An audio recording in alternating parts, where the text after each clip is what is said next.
When you see the name Rubens Barrichello, some F1 fans see him as Ferrari's guinea pig and Michael Schumacher's wingman due to Ferrari's constant team orders. Before there was Valtteri Bottas and various second Red Bull Racing drivers, there was Rubens Barrichello.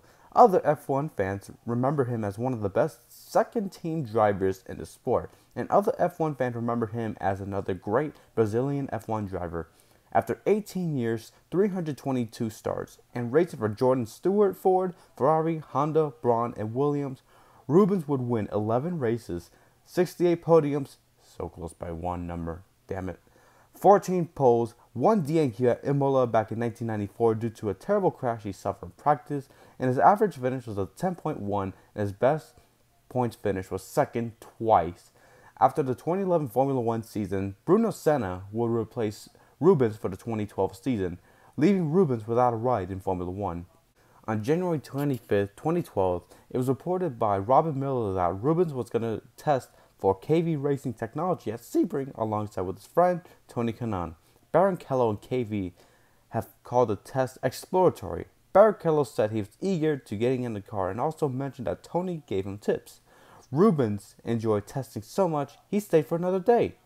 Despite some lack of sponsors before the 2012 IZOD IndyCar Series began, Rubens was still testing to get ready for his new journey at Sonoma. KV Racing co-owner Jimmy Vasser said funding for Barrichello is not in place, but he hopes funding will come soon. On March 1st, 2012, 25 days before the season opener at St. Petersburg, it was announced that Rubens Barrichello will compete in the 2012 IZOD IndyCar Series season for KV Racing Technology for a one-year deal.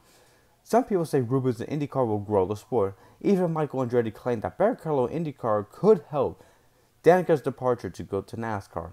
I have covered Danica Patrick's IndyCar career on my Racing Stories. If you guys want, feel free to check out episode 14 of Racing Stories. Anyway, let's get back into this story. Rubens Barrichello made his very first IndyCar start at St. Petersburg to kick off the 2012 season. Rubens started in 13th and finished 17th, 2 laps down. Not bad for a driver who made the move from Formula One to IndyCar. During the next 3 races, Rubens Barrichello will have 3 top 10s, with an 8th at Barber, 9th at Long Beach, and a 10th at his home race at Sao Paulo. After Sao Paulo, he was 11 in the standings. After a consistent solid first 4 races of his career, it was time to go back home again in Indiana before he races his first Indy 500. He has to do a rookie test at Indianapolis Motor Speedway.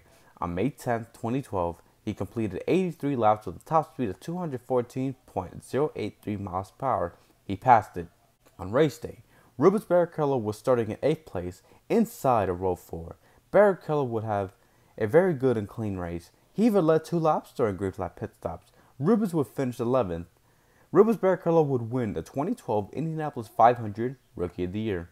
After a good Indy 500 race, Rubens' next 2 races were troublesome. On lap 11 at Belle Rubens Barrichello suffered a misfire. He was out of the race and finished 25th place, last. At Texas, Rubens Barrichello didn't even start the race due to having fuel pump issues. He wasn't the only one though. Simona Di Silvestro also suffered fuel pump issues. Despite not starting the race, he finished at 24th place after qualifying in 12th. Barrichello's rest of his rookie season was consistent and clean. Between Milwaukee and Baltimore, Rubens Barrichello had 2 top 5s and 4 top 10s. Unfortunately, his rookie season ended up in smoke at Fontana on lap 107 after starting in 6th place. Rubens Barrichello's rookie season was a learning process and a solid season.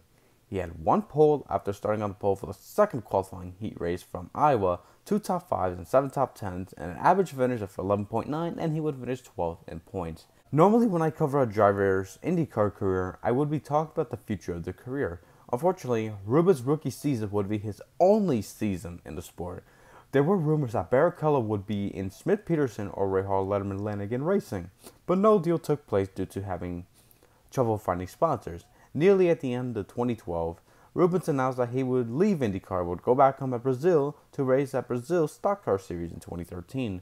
Another thing I want to mention is that Barrichello wanted to be classified as the IndyCar rookie despite being one of the most experienced F1 veterans, but IndyCar said no. Some say not having Barrichello in the sport was a huge loss. However, this was not the end of seeing a Barrichello in the world of Indy. Eduardo Barrichello was in the USF 2000 series from 2019 to 2020. In 2022, Eduardo made a move to the Formula Regional Europe Series. It's honestly a shame that Rubens had a solid rookie season in IndyCar, but never came back. If sponsors were an issue after 2012, I believe that Barrichello would improve more and probably could have won some races. That's another what-if moment in IndyCar. Nowadays, and since the late 2010s, early 2020s, we have gotten former Formula One drivers and future Formula One driver rejects for IndyCar. I believe Rubens Barrichello's IndyCar career could be remembered as a solid learning process and learning curve of season. It just wasn't meant to be for Barrichello to race IndyCar longer. So that's going to do it for another episode of Racing Stories. I want to say thank you guys so much for watching this episode of Racing Stories. This is the Impressive 48 signing off. Goodbye, everybody.